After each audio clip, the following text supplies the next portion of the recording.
Hello, I'm Lori Rubin. I have always been a makeup artist my whole life, but I ventured into writing as well. And I've written a couple of novels, a poetry book, children's book. I started painting late in life and having art shows and selling art. And I've just realized that in life, it's never too late.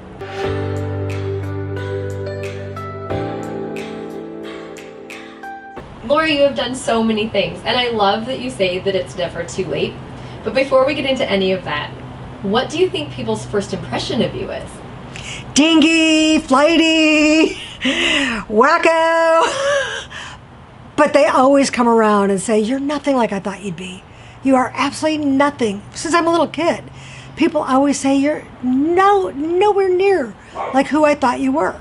So I give kind of a false first impression, which is not the best thing. But get to know me, get to love me kind of thing. Well, I will tell you that my first impression of you when we were here filming Michael's interview at your lovely home was not that. It was warm and inviting and kind. Oh, thank you. And I will tell you that when you do get to know you, you are definitely not dingy or wacky or anything.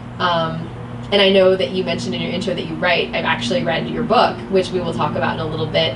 And I also found it very spiritual and very welcoming also. Yeah. So you said even as a little kid, people had this first impression of you that wasn't true. Did you have a tough time making friends when you were younger? I always had basic friends, but a wide variety, a big circle was harder for me. One-on-one has always been easier. So that best friend, that I always had, and then they were usually really popular.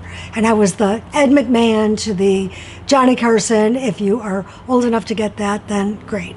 I love it. That's a great reference. Yeah. Now, it's interesting that you say that because you talked about all the things that you do in your intro, and being a makeup artist, it's a solo endeavor. Mm-hmm. And you're working on one person at a time, I would assume. Yeah. And then the writing, and then painting, you're doing all those things, as yourself. Right. But you're expressing so much of yourself through all of those things. Yeah. So can we talk about that for a minute? I want to talk about how you feel you express yourself in all of the aspects of the things that you mentioned. Well, I think art as a form of dealing with ADHD and ADD and whatever, things that I have going on in my head while the world around me is seemingly a different way, is how I've been able to express, who I am inside.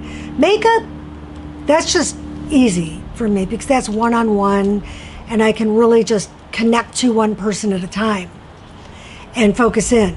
And then with the writing, I can become a lot of different people and feel all these different empathically characters come through me.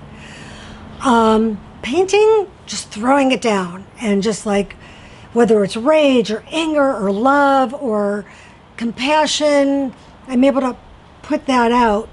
And I've never really liked being alone that much, but all those things are pretty much alone. You can't be around people or anybody when you're doing those things other than the makeup, which is obviously you're talking and relating.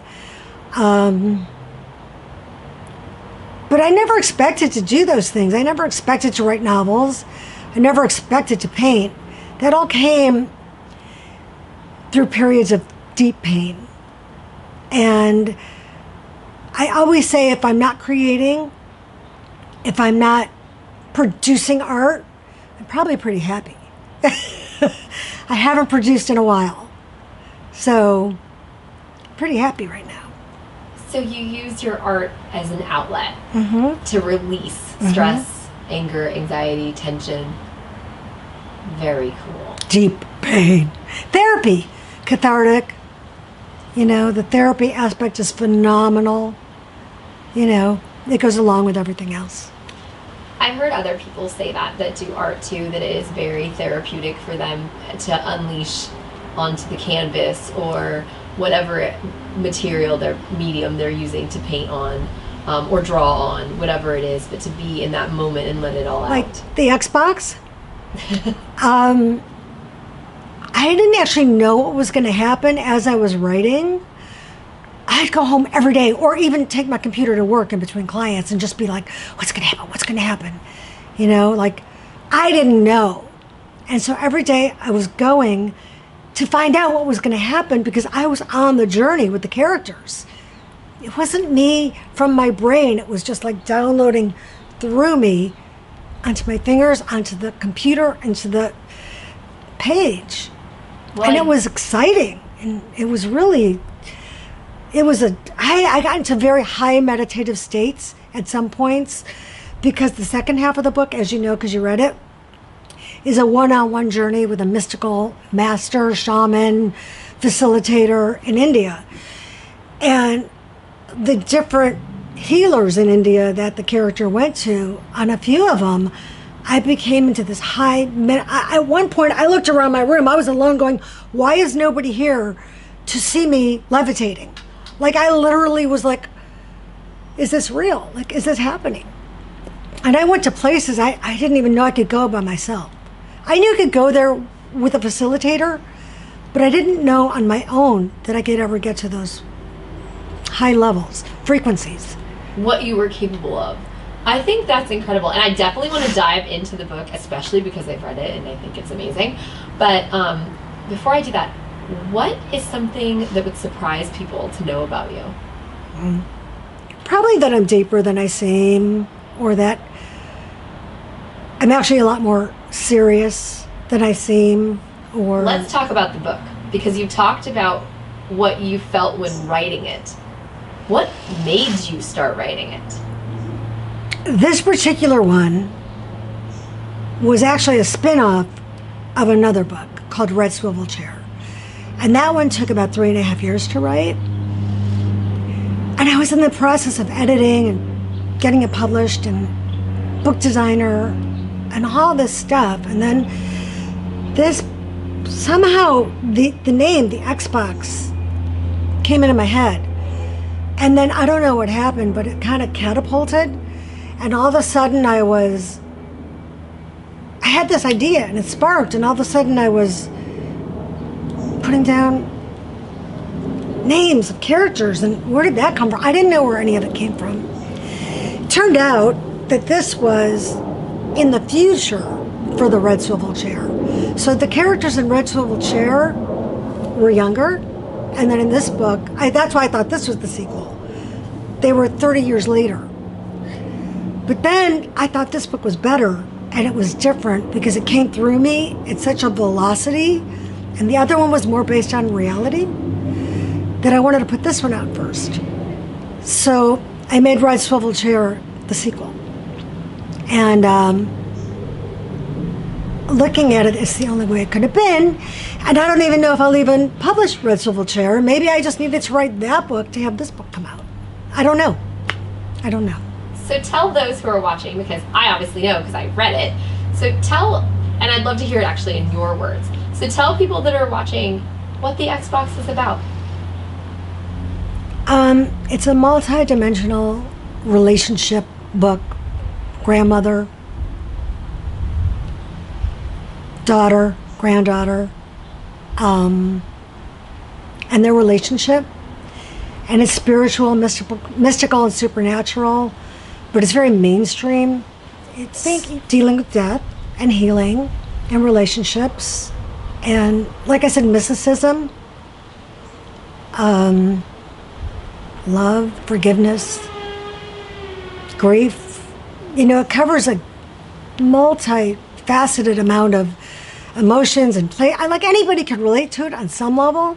Like it doesn't have to be just about healing grief or just about relationships. Not just about being psychic or a medium or not believing it or believing in it. It covers a lot. So, I mean, really, I think anybody could get something from it. I can tell you, for me, reading Xbox, I couldn't put it down. The characters are so relatable, and you're right. It touches on all the things that you mentioned, but it feels like a personal journey. And you said that there's a piece in the book that everyone can relate to. I related so much to the characters in general, but I felt like the way that it's written, I could feel everything that your main character is going through. And hopefully she becomes your friend and your guide. And you feel like you're in her therapy with her. I wanted to be her by the end of the book. Like, it was, I think, for everyone watching, I think I texted you right when I finished reading it, and I was like, amazing, love her, want to be her, want to do everything she just did. And for me, closing the last page of the book had mixed emotions. I wanted more. I wanted to really follow her even more. I wanted to know her. And on top of it, I felt so empowered. And you touched on so many things about the facets of the book, but to me, the one thing that I got out of it that you didn't say, so I don't know if this was your intention, but for me, it was possibility. Oh yeah, And endless. Yes, but again, I felt so empowered. I just felt so much stronger as an individual. Because you went through Shane's therapy with her. So all that she learned and became enlightened with, if that translates, that's what most people said, if that translates to the reader, then I've done my job. Because more often than not, well, mostly people said to me, I feel like I just went through therapy. Like, that's better than my therapist I went through. Because Shane had an incredible therapist, which isn't like a therapist, but a facilitator. And someone that took her to levels that she couldn't have gotten to herself. You know, would never have. And a lot of people didn't like Shane in the beginning. She was misunderstood. She was sarcastic and could have bitchy moments. But, you know, remember, she was grieving. So,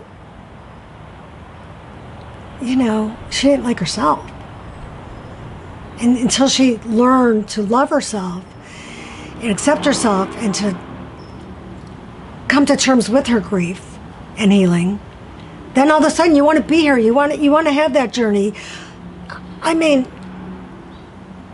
Cinderella-esque in a way, if you will, but not really, you know?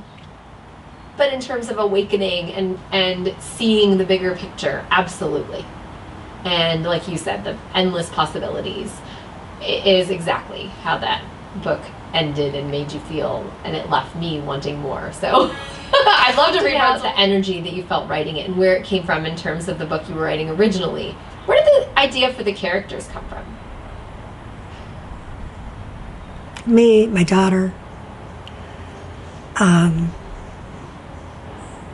my healer, Coot Blackson, main character, Kai, former love, my own trip to Bali, my own trip to an incredibly mystical journey place with Coot and a group of people that I didn't know. This came from the book Red Swivel Chair, but this is fiction based on truth. So you put a lot of yourself into the book. Do you think that that is what lends it to the great connection with those who read it? Holding back. And it is authentic, it is real. And I think people relate to that, the no BS aspect of it, and they can relate because it's not some, completely fictional person, it's based on closely. It felt very authentic reading it. It was very genuine, the emotions and feelings that are shared. And thank you for sharing with me the fact that a lot of that comes from inside you and experiences from your life, and sharing that with all of us that are watching. I think that's an incredible piece to open up. So thank you for sitting down with you today. I know that I've had the incredible pleasure of getting to know you since the interview with Michael and since reading the book. And I know we've talked a lot about it, and I could read it again and know things that I missed. So tell everybody where they can get the book before I... It's on Amazon. It's in audio, Kindle. And thank you so much for sitting down with me today. I enjoyed this conversation tremendously. And you're amazing. Thank you so much for coming, and, you know, for you being open to come all the way out here and sit and talk to me. I mean, I am honored, you know, and about my baby over here, and, you know, certain feelings that I've had happening inside of me that it's great to share because everybody can relate to certain things. So Absolutely. you're not alone. You're not alone. So as we close out our conversation today, if you are doing your normal everyday errands, if you are writing, if you are doing a book signing, if you're just out in the community and you have the opportunity to hold up a sign that says one thing about Lori, what would you want people to know? Anything's come out of anything, and everything took me to another level. I'm at a level finally. Sure, I'm not happy every single second, but as happy as I've been. And that's a relief. So just hope to bring happiness to people.